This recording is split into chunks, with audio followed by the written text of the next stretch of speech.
कैसे हैं आप सब भाई लोग। सोचो इतनी रात गई, मुझे लाइव क्यों आना पड़ा होगा। मेरी झुकी हुई आंखों से आप समझ सकते हैं कि सुबह जल्दी उठता हूँ या जल्दी सोने की आदत है। बस सो ही गया था, लेकिन आ, दिमाग में मंथन चल रहा था और वो मंथन इतना अजीब चल रहा था कि उस बात ने मुझे सोने नहीं दिया। तो मुझे देखो, आप ये सोचते होंगे कि मैं लाइव आता हूँ। ये लाइव आना कोई शौक नहीं है।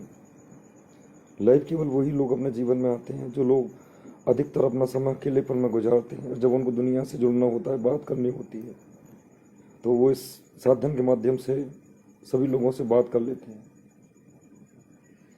तो बस ऐसे ही कोई मंथन मेरे दिमाग में चल रहा था। उस मंथन की वजह से मुझे आप सब लोगों से रूबरू होना पड़ा। रूबरू होना मेरा जायज़ भी है, लाजमी भी है। परेशानी में हूँ, मैं महसूस कर रहा हूँ, और मैं ये सोचता हूँ कि या तो आप परेशानी महसूस नहीं कर पा रहे हैं, और अगर महसूस कर पा रहे हैं तो उस परेशानी के ऊपर हमको समाधान भी करना चाहिए। करौली शहर को लेते हैं। करौली शहर जो है मेरा, चूंकि ये लाइव अपने शहर के स्थानीय लोगों के परिप्रेक्ष्य में है, क्योंकि यहाँ पे कुछ ऐसा हो रहा है कि मैं नहीं चाहते हुए भी मुझे बोलना पड़ा। मेरा कोई मंशा नहीं था बोलने का, लेकिन क्या करें, मजबूरी ऐसी थी कि बोलना पड़ गया। ये जो शहर है, इस शहर को संभालने की या संजोने की जिम्मेदारी केवल जनप्रतिनिधियों की नहीं होती। अभी हम अगर कुछ जिम्मेदारियों के लिए कि इस जिम्मेदारी को पूरा एमएलए साहब करेंगे, इस जिम्मेदारी को पूरा चेयरमैन साहब करेंगे, या इस जिम्मेदारी को पूरा अन्य शहर के नेता हैं या हम जैसे लोग हैं, वो इस जिम्मेदारी को पूरा करेंगे, तो ये बात फिर सही नहीं है। अब आप देखो, करौली शहर में से हॉस्पिटल चला गया, और इतनी दूर चला गया कि वहां तक जाना हर इंसान का संभव ही नहीं है। चला गया, बड़े मजे की बात, बस्ती देखती रही। नमस्कार बनवारी भाई साहब, नमस्कार नमस्कार।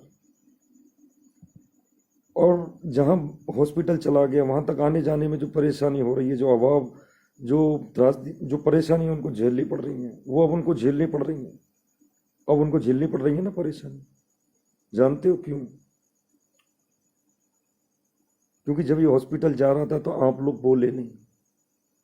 अगर आप लोग बोलते तो ये हॉस्पिटल यहीं रह जाता, पर चलो आपकी नासमझी की वजह से ये हॉस्पिटल चला गया, और आज शहर के बहुत सारे लोग जाते हैं, और 8 या 10 किलोमीटर दूर वो बड़ी मुश्किल से पहुंच पा रहे हैं, पहुंच पाते हैं। गलत तो नहीं कह रहा भाई? आने जाने में उनको परेशानी हो रही है, कितनी परेशानी हो रही है वो महसूस कर पा रहे हैं। आज ये परेशानी महसूस इसलिए हो रही है क्योंकि जब ये हॉस्पिटल जा रहा था तो उस वक्त बोलना चाहिए था, लेकिन बोले नहीं। पर चलो कोई बात नहीं, अब ये मान लेते हैं कि हो गया सो हो गया। फिर इस हॉस्पिटल की बिल्डिंग में सैटेलाइट हॉस्पिटल की मांग उठी, तब भी इस शहर के लोगों ने एकता का परिचय नहीं दिया, और वो सैटेलाइट हॉस्पिटल भी हमारे हाथ में नहीं आ पाया, वो भी चला गया। ये कैसी अकर्मण्यता है?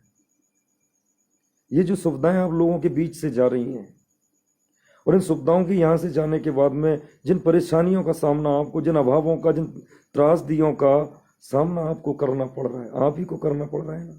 क्यों? क्योंकि समय रहते आप लोग बोले नहीं। अब बहुत दुख की बात है, इसलिए मैंने करौली शहर के अवाम से ये मदद मांगी है। अब आप जानते हैं, एक दूसरा सरकारी डिपार्टमेंट और करौली से उठने जा रहा है। आपको मालूम था ये करौली आगार के नाम से आपने रोडवेज की गाड़ियां चलती हुई देखी होंगी, चलती थी ना। वो करौली आगार बना सन 2012 में, चला भी, अधिकारी बैठे, सारे काम हुए। लेकिन यहाँ के लोगों की अकर्मण्यता, नेताओं की नासमझी या अनदेखी की वजह से वो डिपो।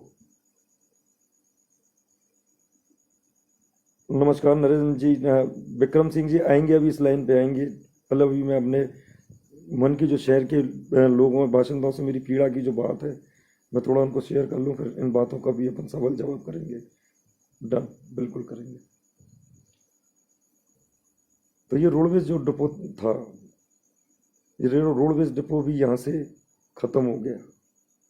ये रोडवेज डिपो खत्म हो रहा था।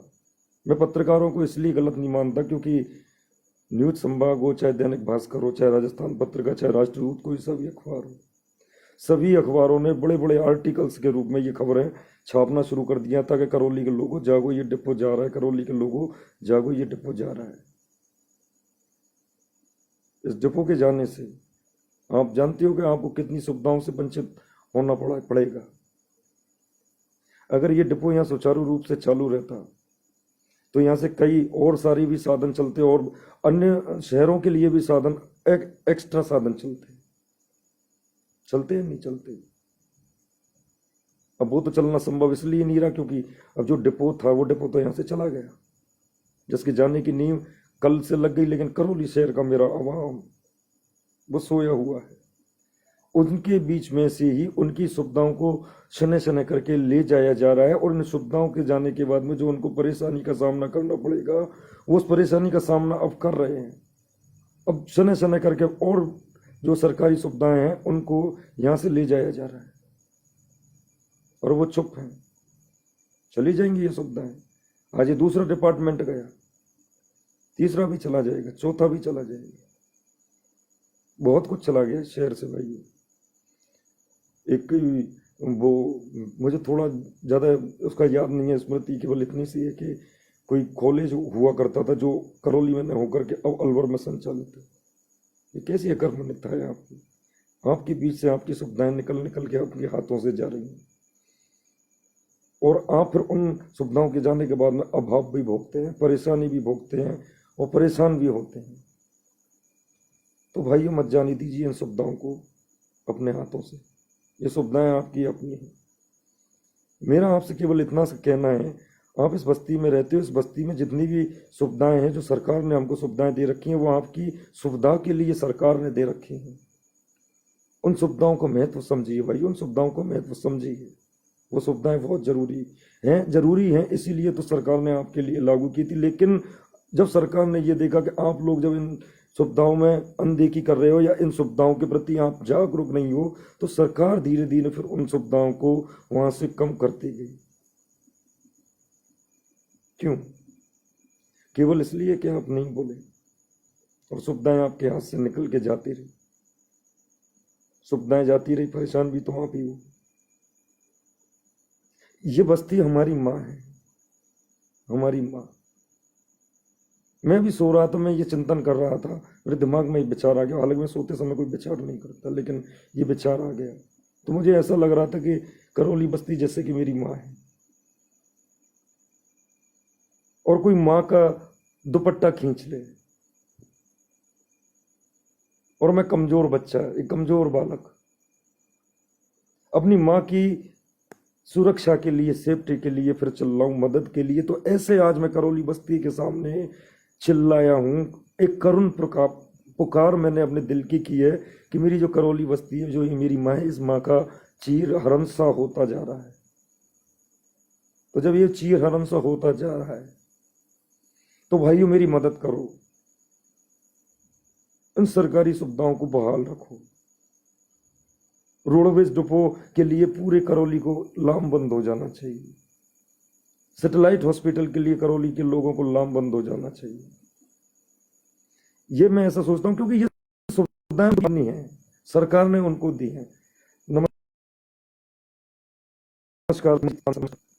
लेकिन जब तक आप लोग मैं फिर दोबारा फिर से वही रिपीट करूंगा कि केवल सुविधाओं को संजोए रखने का दायित्व केवल जनप्रतिनिधियों का भी नहीं होता, वो अवाम का भी होता है। अवाम को आवाज उठानी चाहिए। ये सुविधाएं अगर जा रही हैं उनके बीच से, तो फिर अवाम को आवाज उठानी चाहिए, उन सुविधाओं को जाने से रोकना चाहिए। तो सैटेलाइट हॉस्पिटल के लिए और करौली में रोडवेज डिपो दोबारा से चालू हो, इसके लिए मैं करौली के लोगों से केवल इतनी सी विनती कर रहा हूं कि भाइयों, ये सुविधाएं आपकी अपनी हैं, इनको अपने पास में सुचारू रखो, चालू रखो। अगर आप सब लोग एक होकर इन चीजों के लिए लामबंद हो जाओगे तो ये मेरा दावा है कि ये सुविधाएं फिर आपके बीच से नहीं जा सकती हैं। और ये सुविधाएं अगर आपके बीच में रहेंगी तो इन सुविधाओं का फायदा और लाभ भी आप ही लेंगे, क्योंकि आपके लाभ के लिए ही तो सरकार ने ये चीजें लागू की थी। कल रोडवेज बस स्टैंड से डिपो की हटाने की कवायद चालू कर दी गई। मुझे दुख हो रहा था, देख रहा था। मैंने कई आंदोलन किया अपने जीवन में, लेकिन मैंने करौली के अवाम की ऐसी उदासीनता, मुझे बड़ा दुख हो रहा था। मैंने कि क्या करें क्या नहीं करें। तो फिर मन में ये आया कि करौली के लोगों से एक बार कह कर देखें। मैं भी एक प्रेस कॉन्फ्रेंस में गया था, तो उस प्रेस कॉन्फ्रेंस में पूर्व विधायक श्री दर्शन सिंह जी ने भी और वर्तमान विधायक अपने लाखन सिंह जी के प्रतिनिधि जी साहब ने भी और कई सामाजिक कार्यकर्ताओं ने इस बात की महत्ती आवश्यकता जताई। स्मार्ट क्लब ने भी और कांग्रेस और बीजेपी भाजपा के कई लीडरों ने भी यह आशंका जताई कि यार डिपो होना चाहिए, जरूरी है, होना चाहिए, चालू होना चाहिए। सैटेलाइट हॉस्पिटल का भी कुछ होना चाहिए। सब वो जब लोग आवश्यकता जता रहे हैं, उनको ये लग रहा है कि ये ऐसा होना चाहिए, तो फिर अवाम को भी ये सोचना चाहिए कि क्या इन सुविधाओं को होना चाहिए। अगर ये सुविधा जरूरी है और इनको होना चाहिए, तो फिर अवाम को भी एक सुर में आवाज मिलाकर बोलना चाहिए और मांग करनी चाहिए। इस तरीके से मांग करनी चाहिए कि ये सुविधाएं जो यहां से जा रही हैं वो यहीं के यहीं रुक जाएं, यहीं के यहीं थम जाएं। बस मेरी इतनी सी, ये बस्ती मेरी माँ है। मेरी माँ तो बहुत पहले खत्म हो गई थी बचपन में। बस ये बस्ती ही मेरी माँ है।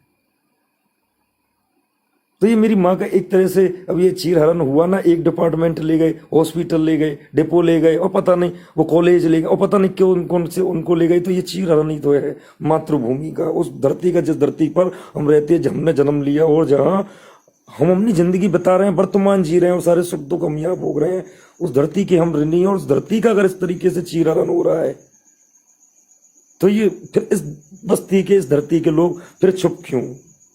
क्या वो जायज कर रहे हैं? क्या वो जायज कर रहे हैं? वो जायज नहीं कर रहे, ना तो अपने साथ और ना बस्ती के साथ और इस करौली मातृभूमि के साथ अच्छा नहीं कर रहे। ये कोई न्याय नहीं है। ये अपने साथ में न्याय तो इसलिए नहीं हो सकता क्योंकि ये सुविधाएं जब हमारे हाथ से निकल कर जा रही हैं और इन सुविधाओं के जाने के बाद में परेशान भी हमको होना पड़ रहा है, अभाव भी हमको झेलना पड़ रहा है, तो ये क्या हमने हमारे साथ में न्याय किया? हमारे सामने पर सुविधाएं गई, हम बोले नहीं, अब हम अभाव भोग रहे हैं, तो दुखी हम ही तो हो रहे हैं, तो हमने अपने आप को दुखी तो किया। तो ये दुख क्यों कारण? ये दुख केवल इसलिए कि तुमने अपनी उस मातृभूमि के विषय में नहीं सोचा जिस मातृभूमि पर आप पैदा हुए, उस बस्ती के बारे में नहीं सोचा जिस बस्ती में आप पैदा हुए, खेले पले और बढ़े, उस बस्ती के विकास के बारे में आपने नहीं सोचा थोड़ा सा भी। इसलिए वही वाली बात कि अब हॉस्पिटल 8 किलोमीटर दूर चला गया, तो अब जाओ बेटा 8 किलोमीटर व्यवस्था करके 200 रुपया तो किराया लगा आने जाने का। तब कोई गरीब आदमी की हालत पतली हो जाए, नहीं जा पाए तो नहीं जा पाए, क्या करें? नहीं, मैं हॉस्पिटल की बात कर रहा हूं, धार्मिक स्थल में। डिपो यहां से चला गया तो चला गया। जो सुविधाएं यहां बढ़नी थी, अगर डिपो यहां रहता तो सुविधाएं बहुत ज्यादा बढ़ती। दिन रात सुविधाएं बढ़ती, विभिन्न शहरों से करौली डिस्ट्रिक्ट हेडक्वार्टर जुड़ता चला जाता अगर डिपो यहाँ होता तो, लेकिन डिपो गया, सोते रहे मेरे बस्ती के नागरिक। अरे भाइयों, अगर इस बस्ती में रात को 1 बजे या 2 बजे या 11 बजे या पूरी रात गाड़ी चलती तो उसका आनंद इस बस्ती में रहने वाले लोग ही तो लेते। अब वो क्या उस आनंद को ले पाएंगे? नहीं ले पाएंगे, कारण उनकी उदासीनता। तो क्यों जाने दे रहे हो अपनी सुविधाओं को अपने हाथों से? सोचो, क्या ये आप सही कर रहे हो? क्या आपके साथ में सही कर रहे हो? क्या उस बस्ती के साथ में सही कर रहे हो जिस बस्ती में आप रह रहे हो? और मैं फिर एक बार फिर I will repeat third time now, ये केवल जनप्रतिनिधियों की ही जिम्मेदारी नहीं होती, ये जिम्मेदारी होती है सभी लोगों की कि संसाधनों को संजोए रखें। जब आप सब लोग लामबंद होकर सैटेलाइट हॉस्पिटल के लिए, पूरी करौली बस्ती के लिए बोल रहा हूं, सैटेलाइट हॉस्पिटल के लिए और करौली डिपो को रोकने के लिए जब आप मांग उठाएंगे, जनप्रतिनिधि आपकी बात सुनेंगे, सारे नेता आपकी बात सुनेंगे। अब वो जनप्रतिनिधि और नेता आप बिना तो अधूरे ही है ना। आपने कभी इन चीजों की जरूरत समझी नहीं, तो जनप्रतिनिधियों ने भी इन चीजों की जरूरत नहीं समझी, नेताओं ने भी इन चीजों की जरूरत नहीं समझी, हमने भी इन चीजों की जरूरत नहीं समझी। जब आप समझोगे, जब आप एक होगे, आपकी जरूरत को, जब सब मतलब क्या कहते हैं उसको, unity, when you will speak all in unity, जब आप सब एक सुर में बोलोगे तब सब आपकी मदद में आ जाएंगे और फिर आपकी सुविधाएं बहाल हो जाएंगी। आपकी कोई सुविधाएं फिर कोई सरकार दूर नहीं कर पाएगी। तो भाइयों, मेरी इतनी सी करुण पुकार आपसे फिर है, मैं फिर आपसे पुकार करूंगा कि अपनी सुविधाओं, करौली शहर की जो सुविधाएं, इन सुविधाओं को ये करौली शहरवासी अपने आप से दूर न जाने दें, क्योंकि ये सुविधाएं तो उनका फक्र है, यही तो उनके आरामदायक जीवन का सबब है। इन सुविधाओं को अपने हाथों से ना जाने दें। और ये सुविधाएं धीरे धीरे करके जा रही हैं, तो इन सुविधाओं को अब तक एक होकर नहीं रोक पाए, तो अब एक होकर रोक लें।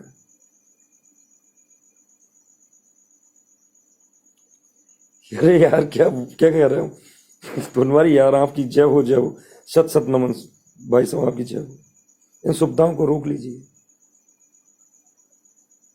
आपको इस बस्ती का वास्ता, करौली शहर के बासिंदे जो इस करौली शहर में रहते हो, तुम्हें इस बस्ती का वास्ता, तुम्हें अपने आप का वास्ता, इन सुविधाओं को अपने आप से दूर न जाने दो।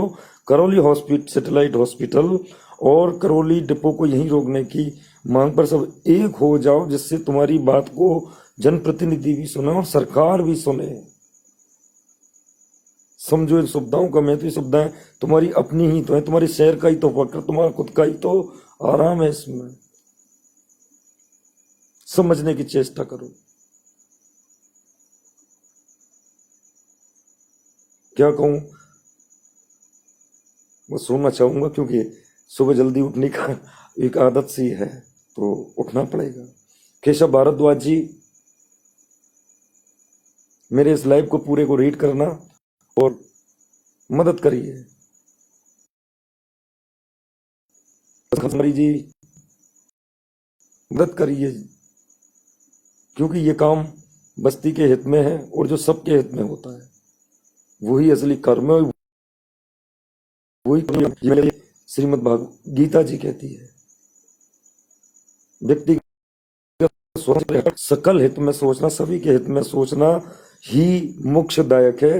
वही इंसान को मतलब क्या है कि स्वर्ग जैसा, स्वर्ग में बैठा देता है। वो जरूरी है, वही कर्म है, वही असली कर्म है।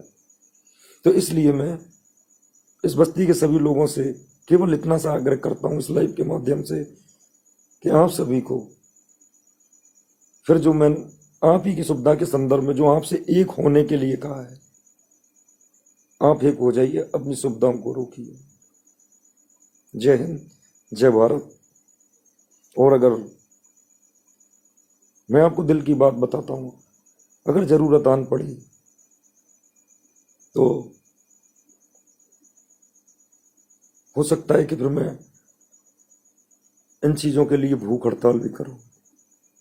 क्या करें, मजबूरी है। बात जब अस्मत किया जाए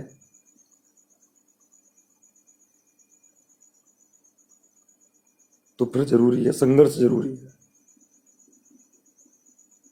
फिर क्वेश्चन मार्क जरूरी है हुकूमत पर।